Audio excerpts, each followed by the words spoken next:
laughing at me like all the seniors, the juniors. I'm basically gaslighting myself. We need to send you to the emergency room.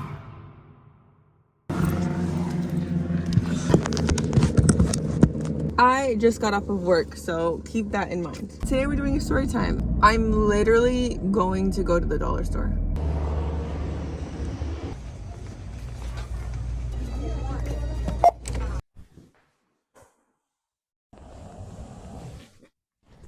I don't know why I'm so incredibly nervous right now, but I am. Can you not? My dog is just walking on the tripod. Full bottle of glue, random wood glue. I don't think that that's gonna work. I don't know if I should put that in there. It's also woman owned, so maybe I should. Pure baking soda, I don't know how to use that. That's supposed to be for the activator. I don't know if I'm supposed to mix it with water first. I think I am. Shaving foam, contact lens solution. And some laundry detergent, just in case as a backup, because I've seen people use this before. You know what? I realized that the air conditioning is not on right now. I'm like, why am I sweating? I thought it was just because I'm nervous. No, it's 77 degrees. Woo! Why did I go the long way? I always want to do the Disney Channel, like, this is the time I almost sued my cheerleading coach. My name is Bella Thorne, and this is the story of the time I found out I have dyslexia. So we're going to do a story time on how I regret not suing my high school cheerleading coach while I make slime, to help anyone who has ADD to focus on my storytelling. So this happened in high school. I was in the 9th grade and I joined cheerleading. It's a known thing that they don't respect the freshmen. This is giving me a heart attack. Oh my God, I committed. Woo! This is crazy. Actually, I should have cleaned this table first. This one day in particular, I guess my coach, so we had 3 coaches. We're gonna coach them, Coach A, Coach B, and Coach him, the guy coach. How about the guy coach? So Coach A is mainly the person who is our main coach. Coach B is the sidekick to Coach A's villainry. The guy coach was the guy who actually was on our floor teaching us how to actually do the stunts. I guess we weren't like learning our stunts at a good pace, a good enough pace for him. He was like, okay, everybody line up. We are all going to try to do a front walkover today. It's not hard to do a front walkover. There was only like a handful of people that actually knew how to do it. And then the rest, out of like the group of like 30 kids, knew how to do it. Everyone starts going one by one. And I have a horrible feeling about this. I don't know why, but I feel like something's gonna go wrong. Like, I don't wanna do this. I was psyching myself out. I was trying to build the confidence. 4 people would go and then be like, okay, I'm gonna go. And then someone would like go right before me. I had this gut feeling that something bad was gonna happen. Everybody takes their turn one by one, and everyone who doesn't know how to do it falls on their back. Like literally everyone's falling on their back. They're hurting themselves. All that happens, they knock the air out of their lungs. And that's it. They get up and they go to the end. Everyone has gone at this point, and it's finally my turn to go. And I'm hesitating. I hesitate 3 times. And at this point, like, the cheerleaders are laughing at me, like all the seniors, the juniors, they're laughing at me. Oh goodness. They're laughing at me because I'm taking so long to go. Oh my Jesus Christ. Whoa, this is insane. I've never done anything like this before in my life. I mean, it's working. This is so cool. Anyway. So the cheerleaders are making fun of me because I haven't gone. And I was like, you know what, like whatever, I'm just going to go. I go and I do it. I fall over just like everybody else did. My leg gets really stiff when I land. The mat is bouncy. It shoots my leg back up, and my leg doesn't go anywhere. And I hear 4 cracks in my leg. I've never ever felt this feeling before in my life. I don't know what this feels like. I couldn't even scream because it hurt so bad. Like in my head I screamed, but I just went, and nothing came out because of how bad it hurt. The coach looking down on me and being like rolling her eyes and nodding her head. I was like, it hurts. Like, I can't move it. I was sitting there on the floor, just holding my leg, like rocking back and forth. The cheerleaders, like the seniors, like on the other side of the mat, were actually like just standing there laughing at me. The coach comes up to me, is like, okay, like you got to get up. And I'm like, no, I can't move. And they're like, no, well, like you got to get up. Like, and then she orders another cheerleader to come get me, to lift me up off the ground and carry me and put me on the side. First of all, like she gets the smallest cheerleader that she can get that struggles to come pick me up. Like there's like guy cheerleaders who can very easily just pick me up. But no, they don't choose her. They don't choose them. They chose the smallest one that struggles to pick me up. So she goes and she grabs me. I'm like, don't touch me, because I am dying in pain. It hurts so bad. And then the coach is like, no, like, we have to get you up. Like, you're in the way. And I look at her, I'm like, I just feel so insignificant. When I was in the 9th grade, I had no, not confidence, but I definitely did not speak up for myself, especially when it came to authority. Like, I never talked back to anyone. Like, even if they were in the wrong, I just felt like I was automatically wrong because I was the child. I was the kid and they were the adult, and like, they were the ones that actually knew better. So I didn't do anything other than let this small cheerleader come and pick me up. And when she picked me up, horrible pain that my leg obviously is now fighting gravity, and it hurts so bad. I made slime. Like, what am I supposed to do now? Like, I did it. I didn't even need anything else. I didn't think that was going to be so easy. This cheerleader now puts me in the corner. I'm basically gaslighting myself. I'm like, oh, like, I'm probably fine. Like, it just hurts a lot now. Because at this point, like, they're not even calling my parents. No one's calling my mom. No one's telling anyone to come pick me up. Everyone was acting normal. Coach B is now watching me, right? Coach B looks back at me and she's like, you need to move your ankle. You need to move your ankle back and forth, move it around in circles. Coach B is supposedly like the pediatrician coach. She supposedly has a degree in, I don't know, childcare, in medicine. I don't know. I've never seen it. Supposedly that's why she was Coach B. Like, she was supposed to be the medic, kind of. Coach B looks back at me. She doesn't even walk up to me. She doesn't even like talk to me nicely. Like, she doesn't pat me on the back. No one at this point has asked me if I'm okay. Coach B literally just turns around from where she's sitting and she yells at me. She's like, move your ankle. You have to move your ankle back and forth. And I'm like, it hurts. I can't. And she's like, you have to move your ankle back and forth. That's the only way it'll heal. And so I'm trying with all my might. I have my leg extended like this and I'm going like this. And she sees me trying and she's like, no, like, you need to move your ankle. I know that I cannot move my ankle. I can't. It hurts. But I know that she isn't going to stop yelling at me until I move my ankle back and forth. So I start moving my ankle. So now I'm moving my ankle with as much as I think I can. Now, like this.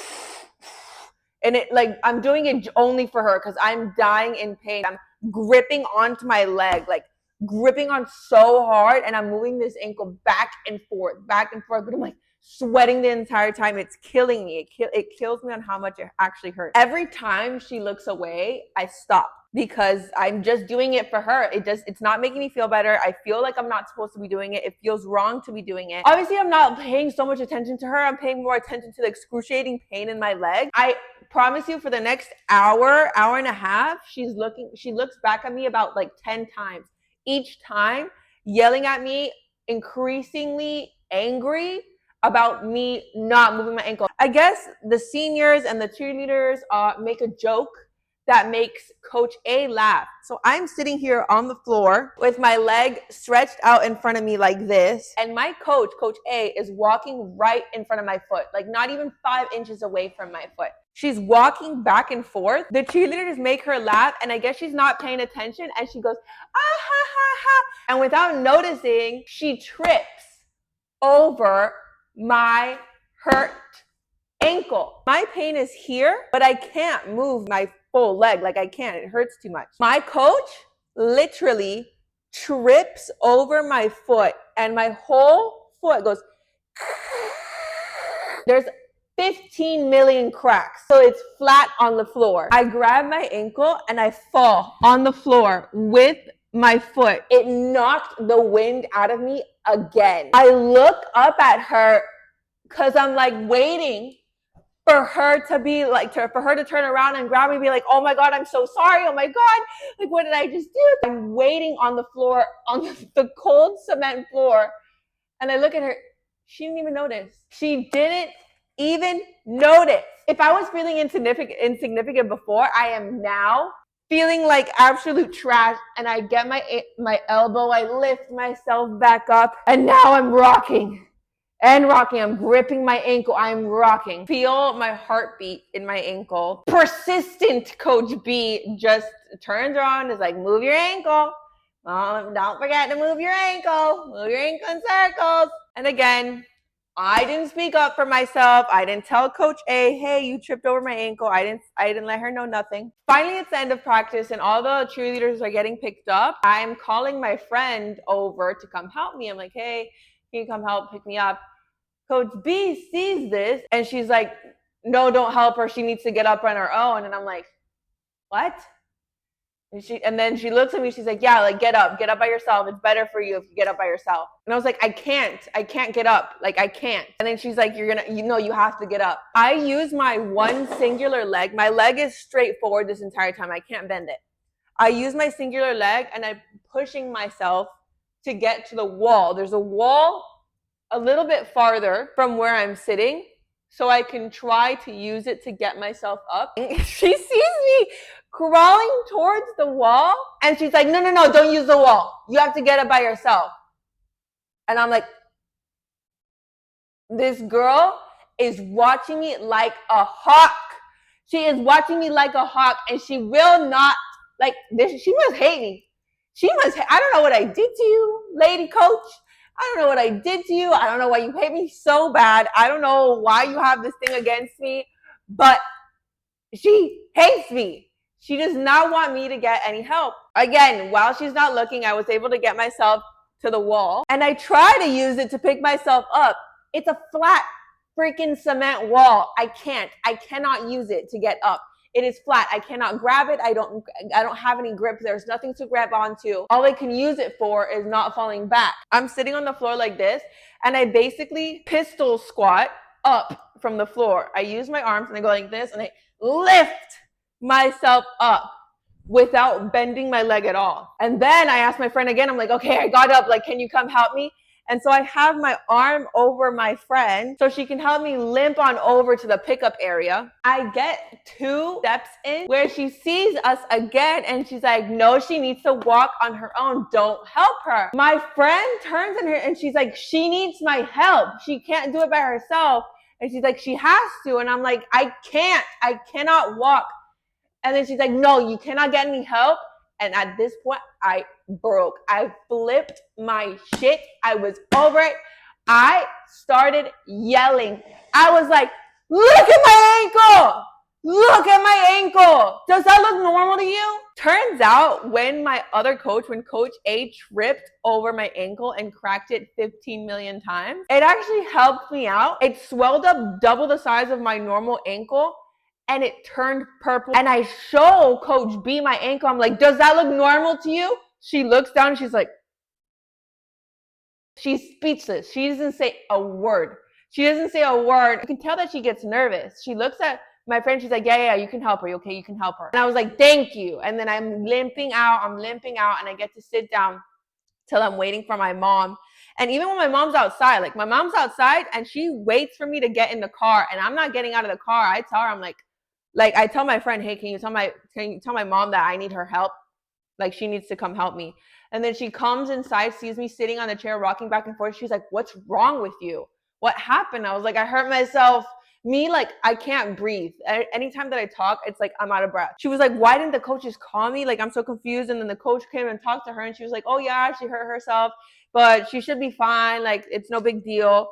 So she takes me to the car. She's helping me and I just keep grunting and I'm like dying in pain, making sounds that I've never made before. Like, I've never been in this much pain. She's never seen me in this much pain. When she puts me in the car, she's like, okay, obviously something's wrong. We're not going to go to the emergency room, but we're going to go to urgent care just to make sure there's nothing wrong with you. This was one of the first times that I've ever even asked to go to the doctor. I didn't want to bother anyone's day. I didn't want to change, the plans for the day too much. The entire time I'm in the car, we're driving to the doctor, we're driving to the hospital, we're driving to the urgent care, and I'm just holding on to my leg like I made myself a pretty good slime.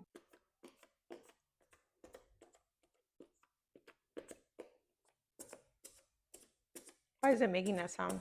We get to the urgent care. I'm rocking back and forth. We enter the room pretty quickly. The doctor comes in. He can't really tell anything. He just knows that he can't touch my leg at all without me screaming in pain. So he immediately is like, okay, let's go get x-rays. We go to this giant x-ray room. We have to get your x-rays done.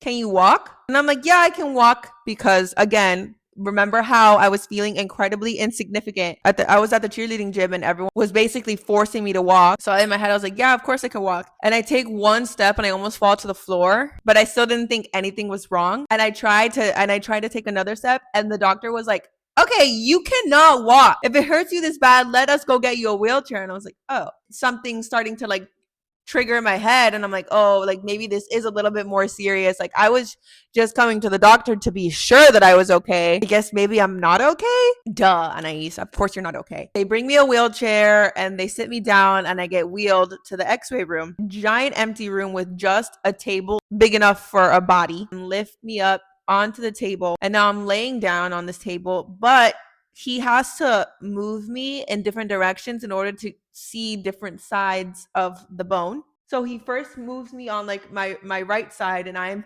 dying. I'm like, ooh, like screaming each time they move me, and I'm trying as hard as possible not to exaggerate, but I'm not exaggerating. It's horrible pain. He goes inside the room and he takes his first picture. He comes back out. He moves my leg another way, to which I'm screaming again. Takes another picture, comes back again, third time now. He is shifting my leg and he just can't get it right. So I am dying. I'm just like, dying, screaming. And as he's fixing my leg, we hear a thud at the door. I was thinking to myself, like, there's no way. There's no way. And the doctor looks at me and was like, did you hear that? And I was like, yeah. Can you go check? And he's like, okay. And because you can tell that he has like a face of worry too. He goes to try to open the door of the x-ray room and he can't open the door. He can just open it a crack. And I see like through this crack, I'm sitting at the table, and through this crack, I see my mother's body is on the floor. He pushes the door open. He sees my mom passed out on the floor. My mom passed out on the floor because she heard me screaming in pain, and that, I guess, made her freak out, and she passed out in front of the x-ray door floor. Now the doctor is starting to yell codes into his little pager, walkie-talkie, whatever it is. He's yelling for nurses, come help, to come lift my mom up off the floor. They're getting her a wheelchair. She starts coming to. And so the doctor is now going, is like, hey, like, we need to send you to the emergency room. We're in urgent care. We don't have the tools to like take care of you. Like the protocol is if you pass out, like we have to call the emergency room. He starts like getting on the phone, like trying to get someone to call an ambulance, because now we need an ambulance to come take my mom away to the emergency room. And she was like, no, please don't call emergency. I'm perfectly fine. Like I'll just be sitting here. So now she's like trying to convince the doctor to like not get them to send her away to the emergency room, because obviously like that's my mom and I'm over here getting x-rays. Like, what am I supposed to do? Like, I'm just going to be sitting in this hospital room by myself waiting for my mom to, I guess, get better from the emergency room. And then she has to like figure out a way how to drive back and get me, because I wasn't going to go with her. Convinces the doctor. She was like, okay, like I'll stay sitting down. Just like bring me water. I'll be perfectly fine. And he was like, no, like I'm really going to follow protocol. She keeps just defending herself. And he's like, okay, fine, like you can stay here, but if anything happens again, like we are going to call the emergency. And she's like, okay. And this time she is now seated far away from me. She is seated in an area where she cannot hear me scream, cry, and yell. I'm finally done taking my x-ray pictures, and we get sent back to the room. I wait like another like 20 minutes, and after they're done, they come back into the room. And they're like, hey, yeah, you have a fracture in your leg. And I was like, because I had never broken a bone before. I had never broken anything. I never fractured anything. I was shocked. And all I was thinking about is how the coaches literally brushed me off the entire time. How the coaches literally thought I was over exaggerating, on how the seniors and the juniors are all just like laughing and snickering at me because I fell and I wouldn't move off the floor. Everyone was being so inconsiderate. Everyone was being so rude. All I can think about is how I was so excited to call them and be like, hey, I actually broke my leg, which is exactly what my mom did right as the doctor left. Right as the doctor left, she calls them and is like, hey, so we're at the urgent care right now, and my daughter's leg is fractured. You hear silence on the phone, and then the coach be like, Oh my God. I'm so sorry. I cannot believe that happened. I don't know how that happened. Your daughter didn't cry, so we didn't think that she broke anything. I didn't know that the rules of the road meant I have to cry in order for bitches to take me seriously. I don't feel like that should be the criteria of taking someone seriously is cry first, then give a singular F about. The coach is now just profusely apologizing over how she couldn't believe that I hurt my leg. And that made me feel a little bit better. I proceeded to stay at that urgent care. They put my leg in this red cast. And for the next 2 to 3 months, I was in a red cast and a wheelchair getting wheeled around my school. I mean, it was kind of cool because I got to leave like 10 minutes early from class for the next 3 months. Like, I got my best friend to come and pick me up 10 minutes before class. So we had the freedom, at least, you know? That was cool. I'm pretty sure the next time I went to cheer, because I definitely did go again, like a dummy, they apologized to me in person. They got me like a card saying like they're sorry. But to this day, like I look back and I always will regret not suing them. I just remember feeling in the ninth grade, like I just didn't want to make it a bigger deal. Like I already felt I had gotten my leg back, that my leg was broken. No, girl. I wish I could yell at myself about how to handle that situation. I didn't deserve that at all. I didn't deserve to be treated like that at all. I didn't deserve to be to feel like that either over me breaking my own leg. She should have gotten fired. Both of those coaches should have gotten fired. I think they stayed and taught cheerleading for the next 4 more years until they actually left. At the end of the day, you have to speak up for yourself. And I didn't know how to do that back then. And now I do. So watch your backs, because I will sue you. Okay, well, that was my story while I made slime, which the slime took a lot less time than I actually thought that it was going to take. I hope you enjoyed. Bye.